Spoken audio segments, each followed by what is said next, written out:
All right, so now my freshman year in high school is over with, and I'm about to become a sophomore, and it's the summertime. And my now husband pretends like he knows me from somewhere, messaged me on Facebook. He's like, hey, I think I know you from somewhere. Yeah, no, he didn't. He was just trying to get my number.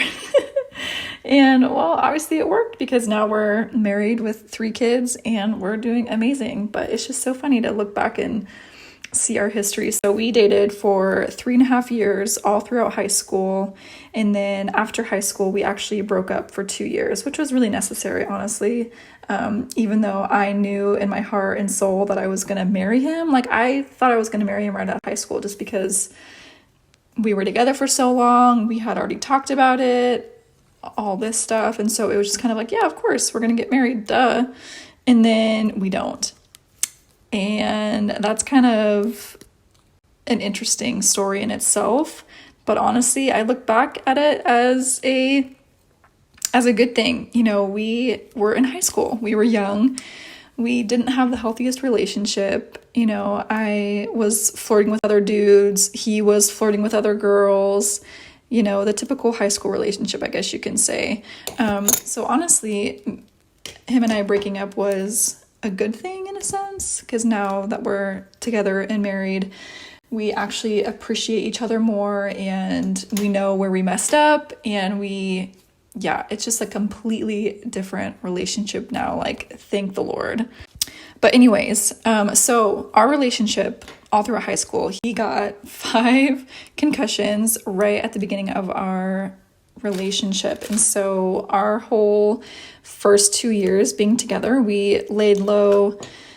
Basically, we were just trying to get him healthy again.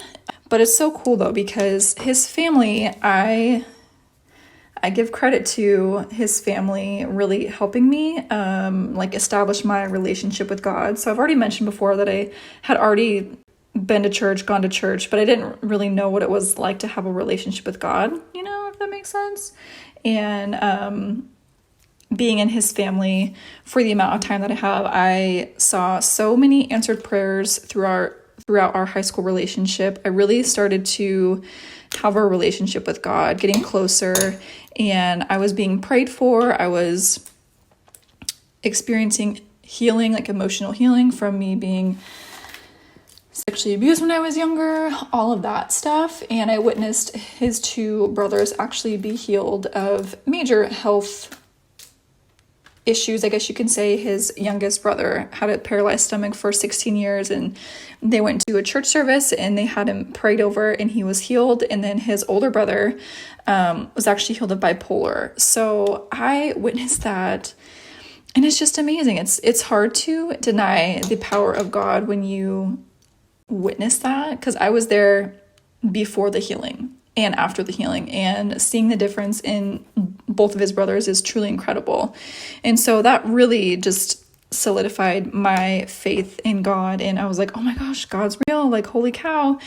And then I started getting healing myself, you know, being prayed for by people in the church and getting mentored by his mom, and it's just like truly incredible. And then you enter in Ryan and I breaking up.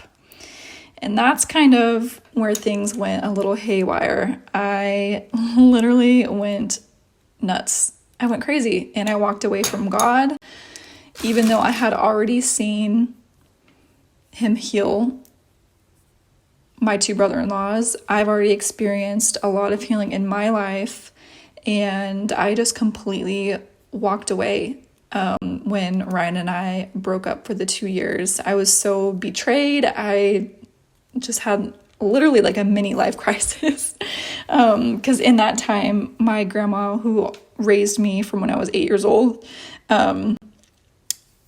she went back to Montana because I told her, I was like, hey grandma, I'm going to move out with some friends. And my friends and I, we got our own apartment together. And so she just kind of took that as a way for her to step out and move back to Montana, where all of our family is, and just leave. And so Ryan and I broke up, and then my grandma left. And so I was essentially alone. And the next 2 years, I had to navigate the absence of my grandma, the woman who raised me, and then the absence of the man that I thought I was going to marry. And so